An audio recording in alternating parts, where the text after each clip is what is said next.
Morning વિદ્યાર્થી મિત્રો, ગઈકાલે આપણે ઈએમએફ શ્રેણી ઇલેક્ટ્રોમોટિવ ફોર્સ વિદ્યુત રાસાયણિક શ્રેણી નો અભ્યાસ કર્યો. એમાં આપણે છેલ્લે તમને પ્રશ્ન આપ્યો હતો કે અવલોકન આપેલા કોષ્ટક પરથી કયા બે અર્ધકોષને જોડતા મહત્તમ અને કયા બે અર્ધકોષને જોડતા ન્યૂનતમ કોષ પોટેન્શિયલ મળે છે. તો હવે મૌખિક સૂત્ર આપણે ખ્યાલ છે ડેલ્ટા E0 સેલ અથવા E0 સેલ E0R E0L. તો જેનું મૂલ્ય વધારે છે એને પહેલા લઈશું આપણે, જેનું મૂલ્ય ઓછું છે એને પછી લઈશું. એ આધારે યાદ રાખી શકીએ. તો અહીંયા 1 અને 5 નંબરના જોડતા મહત્તમ કોષ પોટેન્શિયલ મળે છે. 1 નંબરમાં છે Ag plus Ag, અર્ધકોષનો રિડક્શન પોટેન્શિયલ છે 0.80 ઓછા Zn plus 2 Zn 5 નંબર પર આપેલું છે એનો -0.70 એટલે 0.80 -0.70 એટલે આ પ્લસ થઈ જશે. એટલે આપણને કોષ પોટેન્શિયલ મળશે એ કેટલું મળશે? આપણને 1.56 વોલ્ટ જેટલું મળશે. એ જ રીતે આપેલી શ્રેણીમાંથી 2 અને 3 ના મૂલ્ય આપણે મૂકીએ તો આપણને મૂલ્ય મળશે 0.0 -0.34 -0.0 એટલે એનું મૂલ્ય કેટલું મળી જશે? આપણને 0.34 જેટલું મળશે. તો આ બંને અર્ધકોષ દ્વારા મિનિમમ કોષ પોટેન્શિયલ આપણને મળે છે. હવે Ag પ્લસ અને Ag આ કોષ્ટકનો ઉપયોગ કરવાનો છે. આપણે ફરીથી નોંધી લેજો તમે કે Ag પ્લસ Ag અર્ધકોષ સાથે Cu પ્લસ 2 Cu અર્ધકોષ જોડીએ તો Cu નું ઓક્સિડેશન Cu પ્લસ 2 માં થાય છે અને Ag પ્લસ 2 રિડક્શન Ag માં થાય છે. આનું કારણ શું છે કે Ag પ્લસ Ag નો રિડક્શન પોટેન્શિયલ કેવો છે? વધારે છે, +0.80. તો જેનો રિડક્શન પોટેન્શિયલ વધારે તેનો શું થાય છે? રિડક્શન થાય છે. એટલે Ag પ્લસ નું રિડક્શન શેમાં થાય છે? Ag માં થાય છે. એની કમ્પેરમાં Cu પ્લસ 2 Cu જે છે એનો રિડક્શન પોટેન્શિયલ ઓછો છે, તો જેનો રિડક્શન પોટેન્શિયલ ઓછો તેનું ઓક્સિડેશન થાય છે. એટલે એ કારણ આપણે ટૂંકમાં લખ્યું છે, કારણ કે Ag plus Ag reduction potential Cu plus 2 Cu કરતા કેવો છે? વધુ છે. therefore Ag plus નું રિડક્શન Ag માં થાય છે. પરંતુ જો Cu plus 2 Cu અર્ધકોષ સાથે બરાબર ધ્યાન રાખજો, અને આધારિત MCQ જુદા જુદા આપણે પૂછાઈ શકે. અહીંયા કોષ્ટકમાં મૂલ્ય આપેલા છે એવા અન્ય અર્ધકોષોના મૂલ્ય આપેલા હોઈ શકે અને પ્રશ્ન પૂછાઈ શકે છે. તો Cu plus 2 Cu સાથે Zn plus 2 Zn ને જોડવામાં આવે તો Cu plus 2 નું રિડક્શન જે છે એ શેમાં થાય છે? Cu માં થાય છે. અને Zn નું ઓક્સિડેશન Zn plus 2 માં થાય છે. તો પહેલી ઘટના આપણે લીધી એમાં Cu નું ઓક્સિડેશન થાય છે, બીજી ઘટનામાં Cu નું રિડક્શન થાય છે. તેનો અર્થ એવો થયો કે Cu plus 2 Cu અર્ધકોષનો પોટેન્શિયલ જે છે reduction potential that is more than that of Zn plus 2 Zn, એટલે કે Zn નું ઓક્સિડેશન થશે અને Cu plus 2 નું રિડક્શન Cu માં થશે. એ જવાબ તમારે જાતે ઉપર મુજબ છે એ નોંધવાનો છે. હવે આના આધારે જુદા જુદા કારણો આપણે પૂછાઈ શકે એવા કારણોની ચર્ચા કરી આપણે કે પ્રશ્નો શોર્ટ ક્વેશ્ચન MCQ માં અવલોકન આધારિત પ્રશ્નો પૂછાય તો એને જરા સમજવા પ્રયાસ કરીએ. તો એવા ક્વેશ્ચન આપણે લીધા છે 2-3 ઉદાહરણ, તમને ખ્યાલ આવી જવો જોઈએ. 4 ઉદાહરણ પછી પહેલું ઉદાહરણ છે Zn ના પાત્રમાં CuSO4 નું દ્રાવણ ભરી શકાય ક્વેશ્ચન છે. તો આ સીરીઝ આધારિત જ આપણે અહીં મૂલ્યો લીધેલા છે. તો સૌથી પહેલું આપણે લઈએ તો Zn નું પાત્ર જે છે તો Zn plus 2 Zn reduction potential બરાબર કેટલો છે? -0.36. Cu plus 2 Cu એનો રિડક્શન પોટેન્શિયલ કેટલો છે? તો +0.36. તો અહીં સ્વાભાવિક રીતે વિચારીએ આપણે CuSO4 નું દ્રાવણ છે એમાં કયા આયન રહેલો છે? Cu plus 2. તો we already know that કોનો રિડક્શન પોટેન્શિયલ વધારે છે? Cu નો.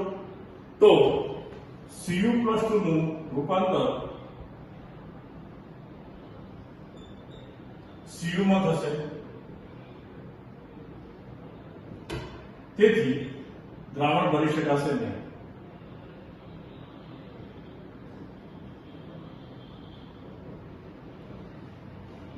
અહીંયા બીજો મુદ્દો આપણે જો લખવો હોય તો શું લખી શકીએ? જરાક વિચારો. તો Cu પ્લસ નું રૂપાંતર જો Cu માં થશે તો Zn નું પાત્ર છે એનું રૂપાંતર શેમાં થશે? Zn પ્લસ 2 માં થશે. એટલે કે પાત્ર શું થશે? ખવાશે. ખવાશે, ઓગળશે. બરાબર છે? એ પ્રમાણે આપણે દર્શાવીશું. અહીંયા બીજું લઈએ. Zn-SO4 દ્રાવણમાં Cu મુકતા મળતું અવરોધ. એના મોટો પ્રશ્ન છે. બિલકુલ. તો બંનેના રિડક્શન પોટેન્શિયલના મૂલ્યો ઉપર નોંધેલા છે. આ બંને રિડક્શન પોટેન્શિયલના મૂલ્યો આધારિત આપણે વિચારીએ તો Zn રિડક્શન પોટેન્શિયલ છે.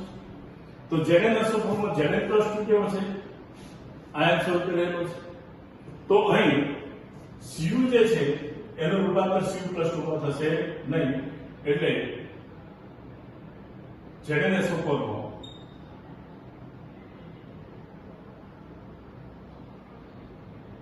Cu મુકતા, Cu નો સળિયો મુકતા કોઈ અસર થશે નહીં. એ જ રીતે ચાંદીની વીંટી CuSO4 ના દ્રાવણ ભરેલા પાત્રમાં પડી ગઈ છે. તો ચિંતાનું કોઈ કારણ છે અથવા અવલોકન ધરાવે? તો અહીંયા આપણે લઈએ Ag+2Ag માટે, સોરી Ag+Ag માટે રિડક્શન પોટેન્શિયલ કેટલો છે? 0.8. અને એની સામે CuSO4 નું દ્રાવણ છે તો Cu+2Cu એનો 0.34. આનો અર્થ એ થયો કે Ag+2Ag માં રૂપાંતર થાય. પણ Ag પ્લસ આપેલું નથી. શું આપેલું છે? Ag છે. તો Ag નું રિડક્શન થશે નહીં. એટલે કે કોઈ અસર થશે. ચિંતાનું કારણ નથી. હવે આનાથી મોટો પ્રશ્ન લઈ લ્યો કે AgNO3 ના દ્રાવણમાં Cu જે છે એની ચાંદીની વીંટીના બદલે કોપરની વીંટી સિલ્વર નાઇટ્રેટના દ્રાવણમાં પડી ગઈ. તો શું થાય? તો અસર થશે. બરાબર છે? તો આ પ્રમાણે આપણે પ્રશ્ન પૂછીશું. અહીંયા બીજી બાબત છે, Cu ધાતુ HCl શા માટે ઓગળતી નથી? તો HCl માં કયો આયન રહેલો છે? H+. Cu જે છે Cu+2Cu reduction potential 0.34. H+ 1/2 reduction potential 0.0. તો Cu ધાતુ ઓગળતી નથી કારણ કે Cu નો રિડક્શન પોટેન્શિયલ કેવો છે? વધારે છે.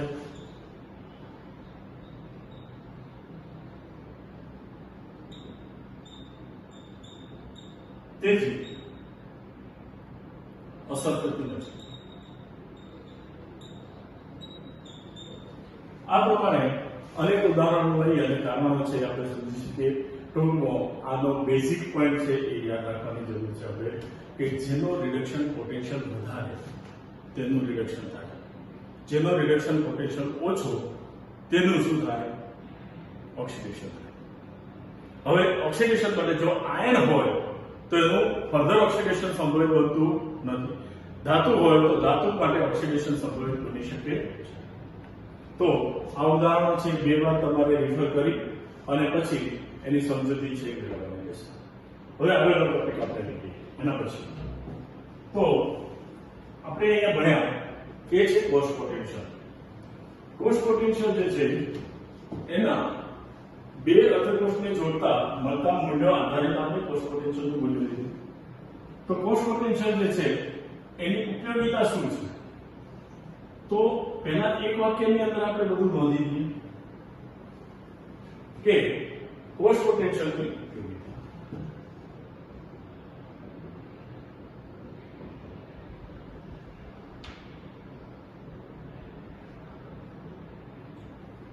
ચાર મુદ્દા અલગ અલગ આપણે નોંધીશું. 2 માર્ક્સની અંદર પ્રશ્ન આપણે પૂછાઈ શકે. તો સૌથી પહેલું કોષમાં થતી પ્રક્રિયાઓમાં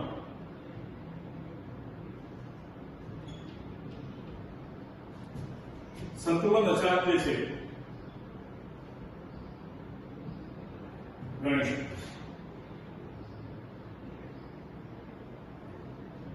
સંતુલન અચાનક છે એટલે જનરલી આપણે KE તરીકે ઓળખીશું. બરાબર છે? નંબર 2 બીજો મુદ્દો એસિડિક દ્રાવણની pH કે કોઈ પણ દ્રાવણ કરો એ દ્રાવણની pH અને આયનિક ગુણાકાર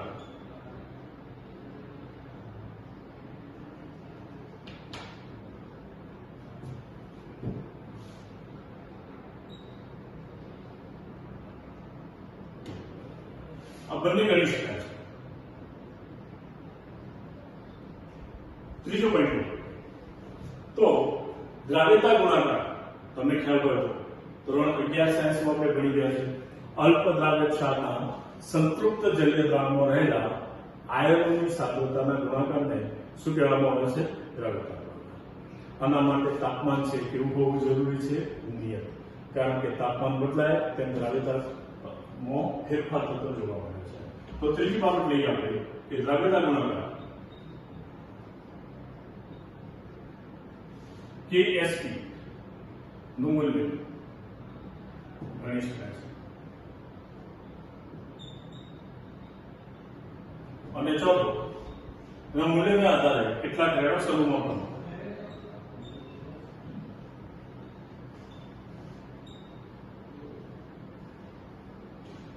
કરી શકાય છે. તો આ 4 મુદ્દા છે એ આપણે ખાસ યાદ રાખવાના છે. તો ફોર્સ પોટેન્શિયલની ઉપયોગિતા. હવે આપણે અહીંયા ફોર્સ પોટેન્શિયલની ગણતરી કરીએ. આ ફોર્સ પોટેન્શિયલની ગણતરીમાં આપણે એક જ સમજૂતી મેળવી છે કે દ્રાવણની સાંદ્રતા એ 1 મોલર હોય એટલે કે કોષ જે છે એ બધા કોષ જે પ્રમાણિત અલ્પકોષથી બનેલા છે તેના માટે EMF ના આધારે ગણતરીના મુદ્દા આપણે મેળવ્યા. હવે આપણે મેળવવાનું છે એ છે બિન પ્રમાણિત કોષ માટે. તો બિન પ્રમાણિત કોષ માટે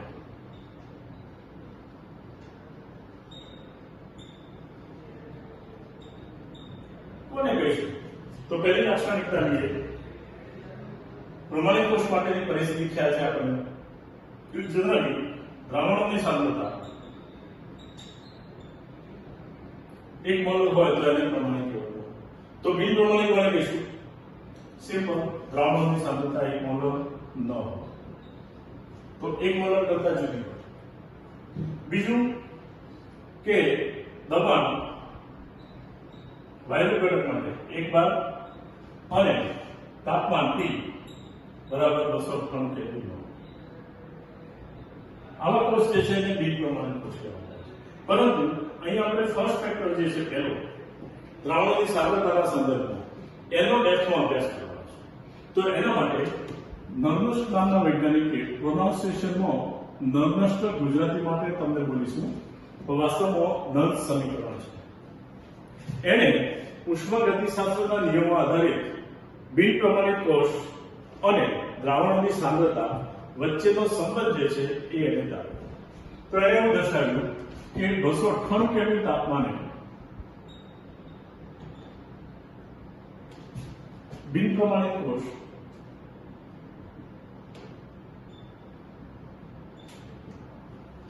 ના દ્રાવણોની સાંદ્રતા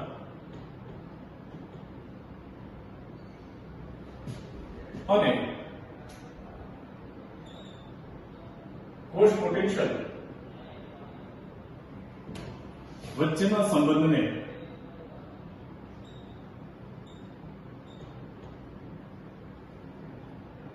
નળ સમીકરણ કહે છે.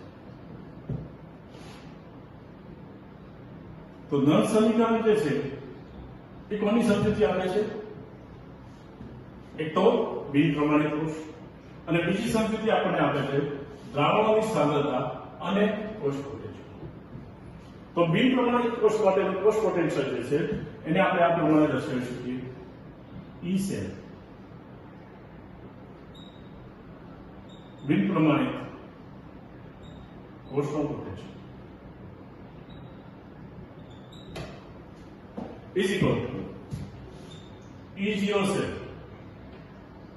E0 સેલ કોને કહીશું આપણે? પ્રમાણિત કોષનું પોટેન્શિયલ. પ્રમાણિત કોષનું પોટેન્શિયલ તો એ અચળ છે. દાખલા તરીકે સીને જેડે અર્ધ કોષ લીધા હોય તો એના માટે કોષ પોટેન્શિયલ પ્રમાણિત કેટલો મળે આપણને? 1.10 વોલ્ટ. પરંતુ જો બંનેની સાંદ્રતામાં ફેરફાર કરવામાં આવે તો સાંદ્રતા બદલાતા કોષ પોટેન્શિયલનું મૂલ્ય શું થાય છે? બદલાશે. કયા અર્ધકોષની સાંદ્રતા વધારવી કે ઘટાડવી જેથી કોષ પોટેન્શિયલના મૂલ્યમાં ફેરફાર થાય એ આપણે આના દ્વારા સમજવાના છે. તો E0 E સેમ બરાબર E0 cell minus RT upon NF log અહીં ગુણ પ્રમાણે તમે લેતા હું લઈશ C ઓક્સિડેશન છેદમાં C રિડક્શન. એટલે કે ઓક્સિડેશન પામતા અર્ધકોષ ના દ્રાવણની સાંદ્રતા છેદમાં રિડક્શન પામતા અર્ધકોષના દ્રાવણની સાંદ્રતા. દાખલા તરીકે ડેનિયલ કોષ માટે આપણે લઈએ તો ડેનિયલ કોષ માટે પ્રક્રિયા સમીકરણ યાદ છે આપણને Zn વત્તા Cu plus 2 gives Zn plus 2 વત્તા C. Cu સોલિડ છે Zn plus 2 equals Cu plus 2 equals Zn. તો ઓક્સિડેશન અર્ધકોષ કયો હતો? Zn plus 2. રિડક્શન અર્ધકોષમાં કયું દ્રાવણ હતું? Cu plus 2. તો E સેમ બરાબર E0 cell minus RT upon NF ના મૂલ્ય આપણે મૂકી દઈએ તો જનરલી જે છે એ R બરાબર y છે, P બરાબર કેટલા મૂકી દઈશું? 298, F બરાબર 96,500. આપણે ગણતરીમાં એ મૂલ્ય લઈએ છીએ, આમ તો 487 કે 97 એ પ્રમાણે મૂલ્ય આપણે મૂકી દઈએ RT upon F ના તો 0.059 upon N log ડેનિયલ કોષ માટે લીધું છે તો Zn પ્લસ 2 ના દ્રાવણની સાંદ્રતા માટે આપણે શું દર્શાવ્યું છે? ચોરસ કૌંસ. તો Zn પ્લસ 2 છેદમાં C પ્લસ 2. આ પ્રમાણે બિન પ્રમાણિત કોષનો પોટેન્શિયલ છે એ આપણે દર્શાવી શકીએ છીએ. હવે આને આધારે કયા દ્રાવણની સાંદ્રતા વધારતા કે ઘટાડતા ઓક્સિડેશન પોટેન્શિયલ અને રિડક્શન પોટેન્શિયલના મૂલ્યોમાં ફેરફાર થતો જોવા મળે છે એની સમજ આના પછી આપણે કરીશું. તો સમીકરણ